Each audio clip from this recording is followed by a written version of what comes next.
Malappuram കുറ്റിപ്പുറത്തൊരു bus അപകടം ഉണ്ടായിരിക്കുന്നു. ഒരാൾ മരിച്ചു എന്ന വിവരമാണ് പുറത്തേക്ക് വരുന്നത്. 3 പേരുടെ നില ഗുരുതരമായി തുടരുന്നു എന്നത് ആ ദൃശ്യങ്ങൾ കാണാം. അപകടത്തിന്റെ വലിപ്പം വ്യക്തമാക്കുന്ന ദൃശ്യമാണ് അത്.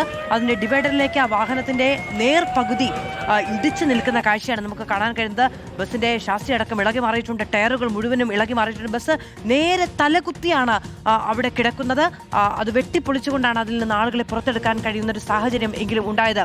പൂർണ്ണമായും ആളുകളെ ആശുപത്രികളിലേക്ക് എത്തിക്കാൻ കഴിഞ്ഞിരിക്കുന്നു എന്നതാണ് ഏറ്റവും ആശ്വാസകരമായ കാര്യം. ബസ് എടുത്തു മാറ്റാനുള്ള ശ്രമം നിലവിൽ നടക്കുന്നുണ്ട്. ബസിന്റെ ഓരോ ഭാഗങ്ങളായി അവിടെ നിന്ന് ക്രെയിൻ ഉപയോഗിച്ച് എടുത്തു മാറ്റുന്നത് നമുക്ക് കാണാനും കഴിയുന്നുണ്ട്. വലിയ അപകടമാണ് ഉണ്ടായിരിക്കുന്നത് എന്നുള്ളതാണ്. പൂർണ്ണമായും പരിക്കേറ്റ ആളുകളെ അവിടെ നിന്ന് മാറ്റാൻ കഴിഞ്ഞു എന്നതാണ്. 10-20 മുകളിൽ ആളുകൾ വാഹനത്തിൽ ഉണ്ടായിരുന്നു എന്നതാണ് നമുക്ക് മനസ്സിലാക്കാൻ കഴിയുന്നത്. ഒരു മരണം സ്ഥിരീകരിച്ചു. 3 പേരുടെ നില ഗുരുതരമായി തുടരുന്നു എന്നതുമാണ്. അഭിജിത്ത് മുഴക്കുന്നതും സോണൽകൃഷ്ണയും വിവരങ്ങളുമായി നമ്മളോടൊപ്പമുണ്ട്. അഭിജിത്തിലേക്കാണ്. അഭിജിത്ത്, കൂടുതൽ ദൃശ്യങ്ങൾ പുറത്തു വരുമ്പോഴാണ് ആ ഡിവൈഡറിനും അതിന് വശത്തുള്ള സ്ഥലത്തേക്കും അതിനിടയിലാണ് ഈ വാഹനം കുടുങ്ങിക്കിടക്കുന്നത്. ഇത്ര വലിയ ഒരു അപകടം എങ്ങനെയാണ് ഒരു ബസ് എടുത്തു മറിച്ചതുപോലെ തലകീഴായി വീണത് എന്നതാണ് പേടിയുണ്ടാക്കുന്ന ഒരു കാര്യം.